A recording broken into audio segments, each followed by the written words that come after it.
en effet, sont sensibles à ce discours parce qu'ils ont peur de la France insoumise. Ils pensent que c'est une menace. Est-ce que vous, qui avez bien connu ce parti, puis qui avez pris vos distances... Non, mais c'est une vraie... Non, mais c'est important. Vous parlez de l'union de la gauche, on peut quand même savoir à qui on a affaire. Est-ce que vous comprenez ces critiques sur Jean-Luc Mélenchon ?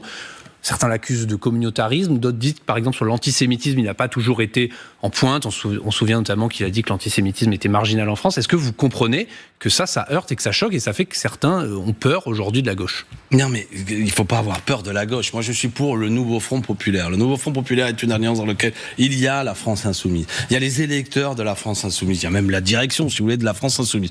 Tous, il faut qu'on arrête ce que vous évoquez tout à l'heure. La polémique, les petites phrases entre les... Ah, mais là, je vous parle de fond, là. Ah non, mais moi, je parle... L'antisémitisme est marginal en France, c'est une phrase. Vous me parlez du fait qu'un homme de droite extrême n'aime pas une... Non, on a dit qu'on parlait plus de la droite extrême. Je vous parle du fond de Jean-Luc Mélenchon. Regarde les sondages d'opinion, pas que à l'extrême droite. Ce à quoi je m'emploie, si des gens ont peur de Jean-Luc Mélenchon, je suis pour que la gauche, entre guillemets, fasse moins peur. Je ne sais pas si c'est possible, il y avait des gens d'extrême droite qui ont toujours peur de la gauche, mais en présentant un visage généreux qui est le sien, celle du partage des richesses pour qu'on vive tous mieux, celle de services publics plus compétents, celle d'une protection du climat qui nous donne à tous de meilleures conditions de vie, celle d'un système démocratique qui est différent de celui de la 5e, qui donne des droits à nos concitoyens. Donc il faut désenclaver, si je puis dire, la gauche, si elle est enclavée à l'heure actuelle, à la fois peut-être pour ses erreurs, il n'y a pas que la France insoumise qui a fait des erreurs, mais aussi par rapport à des campagnes de diabolisation, ça existe aussi, qui consiste en permanence à médiatiser toute une série de choses anecdotiques qui font qu'à l'arrivée, on fabrique un diable.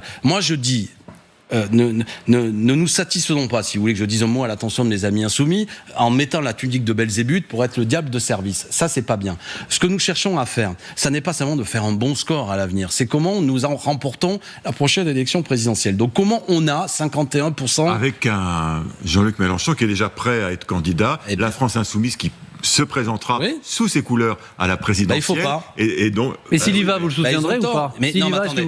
À ce stade-là, ce à quoi je travaille, les gens comme Glucksmann, très sectaires et arrogants, qui disent je ne participerai à aucun processus de désignation. Les gens comme la France insoumise qui disent nous on y va et l'unité c'est derrière nous. Tout ça n'est pas sérieux. Mais comment vous faites? C'est pas sérieux. Alors ce qu'on fait, c'est ce qu'on a engagé depuis le 2 juillet. Nous sommes engagés dans quelque chose qui s'appelle Front populaire 2027, à l'initiative notamment de Lucie Castet, dans lequel le groupe que vous avez cité tout à l'heure, l'Après, avec Clémentine Autain et d'autres, participe. François Ruffin, Génération, les écologistes, le Parti socialiste, toute une série d'acteurs de la société civile, des victoires citoyennes, qui sont des gens très engagés.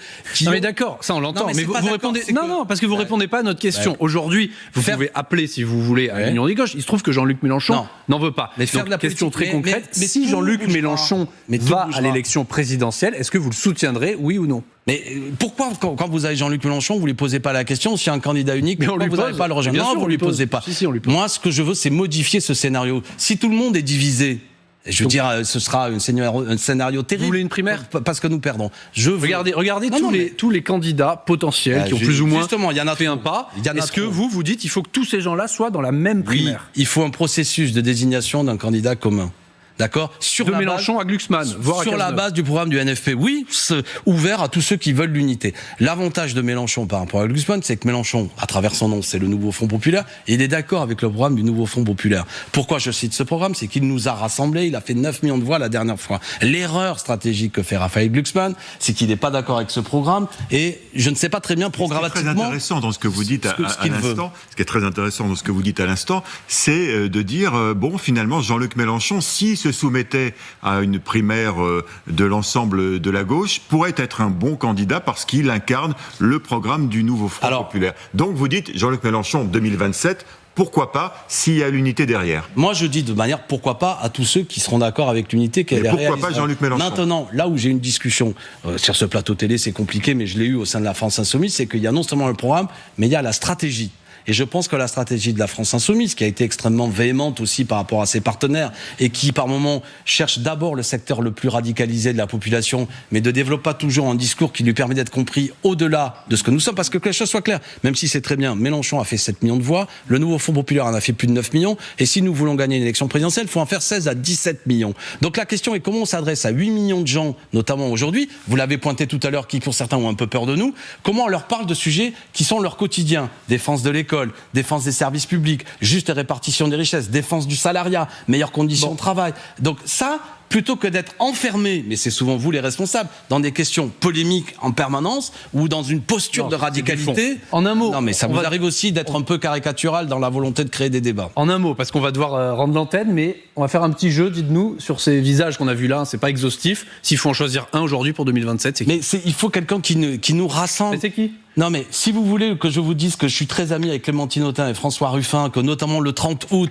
à Châteaudun, nous allons faire un meeting. Et on va conclure là-dessus. Non, mais parce ils sont unitaires et ils portent le programme. Ils ont cette qualité tous les deux. François Ruffin est très avancé aujourd'hui dans les études d'opinion. Ça démontre quelque chose. Clémentine Autain a beaucoup de qualité. Elle a fait notamment tout un travail sur les services publics. Donc ils ont votre préférence. Mais ça c'est mes frères, si je puis dire. Et Clémentine Autain. Mais d'abord, écoutez bien. Pour conclure. Je veux pas personnaliser. C'est d'abord la démarche qui compte. L'unité sur un programme. Celui ou celle qui sera notre candidat sera ma candidate.